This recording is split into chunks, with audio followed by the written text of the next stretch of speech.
बच्चों, मैं हूं अलका और आप सुन रहे हैं आज की कहानी।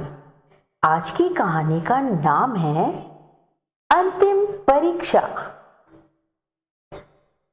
प्राचीन समय की बात है, एक गुरुकुल में बहुत से विद्यार्थी पढ़ते थे।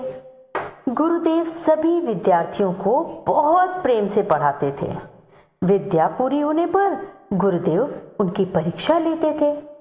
परीक्षा में सफल होने वाले विद्यार्थी पास हो जाते थे और असफल विद्यार्थियों को फिर से पढ़ना पड़ता था। इसी गुरुकुल में 3 दोस्त साथ साथ पढ़ते थे। सबसे बड़े का नाम था अकर्मा, दूसरे का नाम विकर्मा था और जो सबसे छोटा था उसका नाम था सुकर्मा। तीनों दोस्त एक ही कक्षा में पढ़ते थे। जब उनकी विद्या पूर्ण हो गई तब वे अंतिम परीक्षा के लिए गुरुदेव के पास पहुंचे। उन्होंने गुरुदेव के पैर छुए। गुरुदेव ने उन्हें आशीर्वाद दिया और बिना परीक्षा लिए ही घर भेज दिया। वे तीनों बड़े खुश हुए। वे रास्ते में सोच रहे थे कि वाह, हम तो बिना परीक्षा के ही पास हो गए। शाम हो चुकी थी। गांव बहुत दूर था। नदी भी पार करनी थी। वे जल्दी जल्दी जा रहे थे। रास्ते में एक स्थान पर बहुत से कांटे पड़े हुए थे। तीनों सोचने लगे, देर हो रही है, अब क्या करें? यदि कांटों को हटाएंगे तो और देर हो जाएगी। अकर्मा सबसे बड़ा और लंबा था। वे थोड़ा पीछे हटा और तेजी से दौड़कर उन कांटों को कूद कर पार कर गया। विकर्मा ने कांटों से बचा बचा कर धीरे धीरे पैर रख के और सावधानी से वहां से निकल गया। सुकर्मा सबसे छोटा था, लेकिन सबसे ज्यादा समझदार भी। वह रास्ते से कांटों को हटाने लगा। अकर्मा और विकर्मा बोले, अरे सुकर्मा, जल्दी आ जाओ, नहीं तो आज नदी पार नहीं कर सकोगे।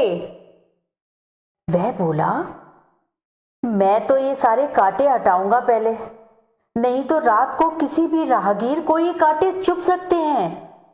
यदि मैं आज ना जा सका तो कल चला जाऊंगा, कोई परेशानी की बात नहीं है।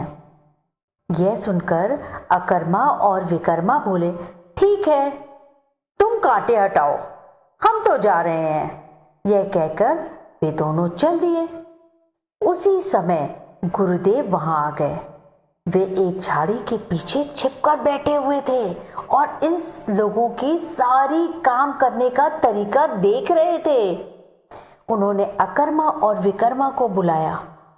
गुरुदेव को देखकर तीनों चौंक पड़े। गुरुदेव बोले, ये कांटे मैंने ही बिछाए थे। यही तुम तीनों की अंतिम परीक्षा थी। परीक्षा में अकर्मा और विकर्मा असफल हो गए हैं और सुकर्मा पास हो गया है। गुरुदेव ने अकर्मा और विकर्मा से सारे कांटे साफ करवाए। उन दोनों को फिर से गुरुकुल वापस भेज दिया, क्योंकि वे दोनों परीक्षा में असफल हो गए थे। सुकर्मा को गुरुदेव ने आशीर्वाद दिया और फिर उसे नौका में बैठाकर नदी पार करवा दी। इस तरह सुकर्मा अपनी सद्भावना के कारण परीक्षा में बहुत अच्छे तरह पास हो गया था।